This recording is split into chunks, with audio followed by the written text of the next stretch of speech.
3.5 ಅಂಗಲ ಇರೋ ಈ ಜಾಗದಲ್ಲಿ 300 ಜನ ವಾಸ ಮಾಡಿದ್ರೆ ಮಾತುಗಳು ಹಿಂಗೆ ಬರೋದು.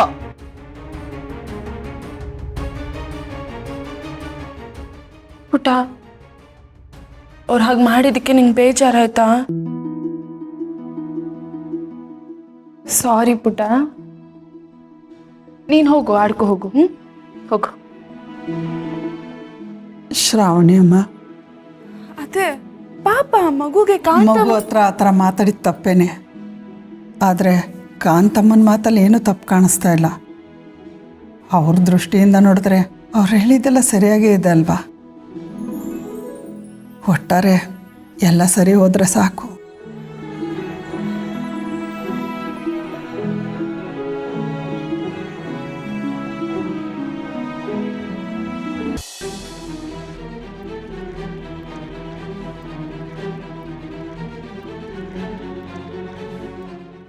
ಸುಬು, ಏನಾಯ್ತು? ಮಗು ಬಗ್ಗೆ ಏನಾದರೂ ಗೊತ್ತಾಯ್ತಾ? ಇನ್ಸ್ಪೆಕ್ಟರ್ ಹತ್ರ ವಿಚಾರಿಸಿದ್ದೀನಿ ಮೇಡಮ್, ನೋಡೋಣ ಅಂತ ಹೇಳಿದ್ದಾರೆ. ನಾವು ಆ ಮಗುನ ತುಂಬ ದಿನ ಈ ಮನೇಲಿ ಇಟ್ಕೊಳ್ಳೋದಕ್ಕಾಗಲ್ಲ ಸುಬು.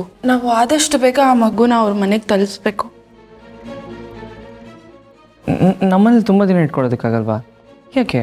ಆದರೆ ನಾವೀಗಾಗಲೇ ಈ ಮನೇಲಿ ತುಂಬ ಜನ ಇದ್ದೀವಿ. ಜನ ಜಾಸ್ತಿ ಆದಷ್ಟು ಎಲ್ರಿಗೂ ತೊಂದರೆ ಆಗ್ಬೋದಲ್ವಾ? ಅದಕ್ಕೆ. ಮೇಡಮ್, ಏನು ಹೇಳ್ತಿದ್ದೀರಾ?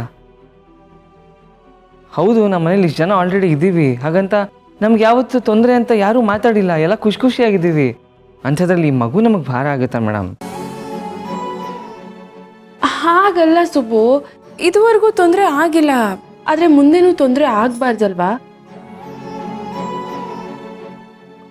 ಅದೆಲ್ಲ ಇರಲಿ. ಆದರೆ ಮಗು ಅವ್ರ ಮನೆಯಲ್ಲಿ ಅವ್ರ ಮನೆಯವ್ರ ಜೊತೆ ಇದ್ರೇನೆ ಚಂದ ಅಲ್ವಾ? ಸರಿ ಮೇಡಮ್, ಆಯಿತು. ನಾನು ಆದಷ್ಟು ಬೇಗ ಎಲ್ಲ ಕಡೆ ಹುಡುಕಿ ವಿಚಾರಿಸ್ತೀನಿ. ಮಗುನ ಅವ್ರ ಮನೆಗೆ ತಲುಪಿಸೋಣ. ನಂದಿನಿ, ನೀವಿಬ್ರು ಇಲ್ಲೇ ಇದ್ದೀರಾ? ಅಪ್ಪ, ಏನಾಯ್ತು? ಯಾಕೆ ಟೆನ್ಷನ್ ಅಲ್ಲಿದ್ದೀರಾ? ನಂದಿನಿ, ಸ್ವಲ್ಪ ಕುಡಿಯೋಕೆ ಒಂದು ಲೋಟ ನೀರು ತಗೊಂಡ್ ಬಾ.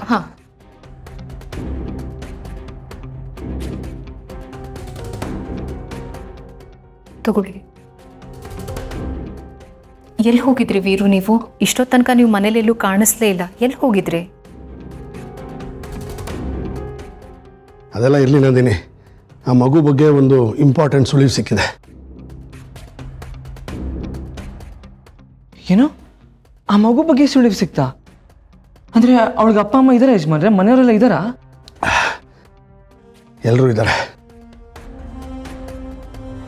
ಅವಳಿಗೆ 100 ಕೋಟಿ ಆಸ್ತಿ ಇದೆ,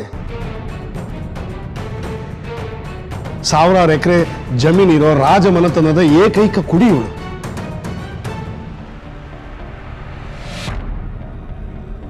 ವೀರು, ಏನು ಹೇಳ್ತಾ ಇದ್ದೀರಾ? ಆ ಮಗು ರಾಜಮನೆತನದ ಹುಡುಗಿನ? ಹೌದು ನಂದಿನಿ, ಸದ್ಯಕ್ಕೆ ಆ ಮಗು ಪ್ರಾಣಕ್ಕೆ ಅಪಾಯ ಇದೆ.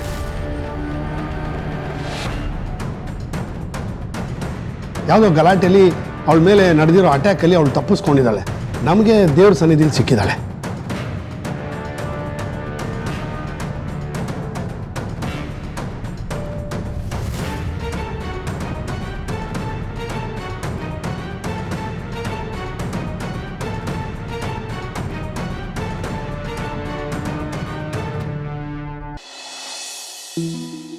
ಕೂತ್ಕೊಪ್ಪ.